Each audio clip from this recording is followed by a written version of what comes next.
ప్రభు నా జీవితంలో ఏదైనా ఒక మేలు చేసినప్పుడు ఏమనుకుంటానో తెలుసా, నేను దేవుని ఎదుట సరిగ్గా లేను కదా, నేను దేవుని ఎదుట ఇంకా ఆయన కోరుకున్నట్లుగా భక్తిని చేయట్లేదు, సేవ చేయట్లేదు, ఆయన ఆశించినంత స్థాయిలోనికి నేను ఇంకా ఎదగలేదు ఆత్మీయతలో. అయినా నన్ను జ్ఞాపకం చేసుకొని నాకు ఇంత మేలు చేశాడేమిటి, అసలు నేను ఏ పాటి వాడిని, నా స్థితి ఏమిటి అని నన్ను నేను దేవుని సన్నిధిలో ప్రశ్నించుకుంటా. పొందుకున్న మేలును బట్టి ఇంకా పశ్చాత్తాపపడతా. ఎన్నోసార్లు దేవుడు నీ జీవితంలో చేసిన కార్యాలు చూసినప్పుడు మనం అంత ప్రార్థనలు ఎదగకపోయినా, మనం అంత ఆత్మీయతలు ఎదగకపోయినా, దేవుడు కోరుకున్నంత స్థాయిలో మనం భక్తి చేయకపోయినా, ప్రభు ఆశించినంత స్థాయిలో మనం ఎదగకపోయినా దేవుడు మేలు చేస్తూనే ఉన్నాడు కదా. అవునంటారా? ఎప్పుడైనా ఆలోచించారా? అవునండి, మేలు చేశాడండి. నేను సరిగ్గా లేకపోయినా, భక్తిలో సరిగ్గా లేకపోయినా, ప్రార్థనలో సరిగ్గా లేకపోయినా, వాక్యాన్ని సరిగ్గా ధ్యానించకపోయినా, మందిరంలో క్రమంగా లేకపోయినా, దేవునికి ఇవ్వవలసిన విషయంలో సరిగ్గా నేను ఇవ్వకపోయినా, ప్రభు నా జీవితాల్లో మేలు చేస్తూనే ఉన్నాడండి అని అంటున్నారా? ఎందుకు చేస్తున్నాడు ఆలోచించారు ఎప్పుడైనా? ఎందుకు చేస్తున్నాడో తెలుసా? ఆ అద్భుతాన్ని చూసైనా, ఆ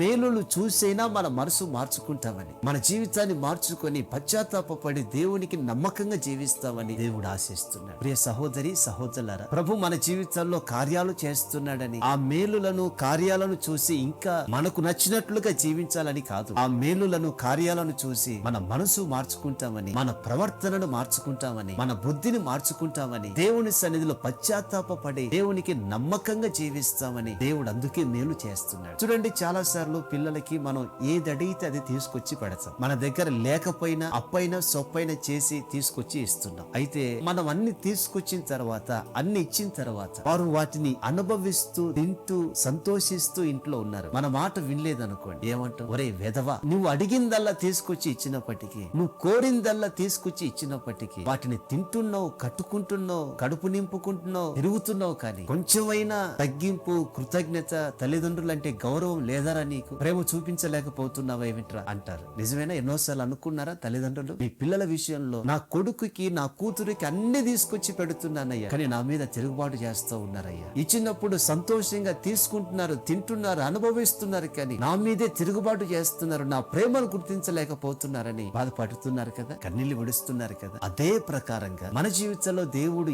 ఎందుకని కార్యాలు చేస్తున్నాడో తెలుసా? ఆ కార్యాలు చూసైనా, ఆ మేలులు చూసైనా దేవుడి పట్ల ప్రేమ కలిగి జీవిస్తామని, ఆయన వైపు తిరుగుతామని, ఆయన సన్నిధిలో యథార్థంగా నమ్మకంగా బ్రతుకుతామని, ఆయన కొరకు సాక్షిగా జీవిస్తామని దేవుడు మేలు చేస్తూనే ఉన్నాడు.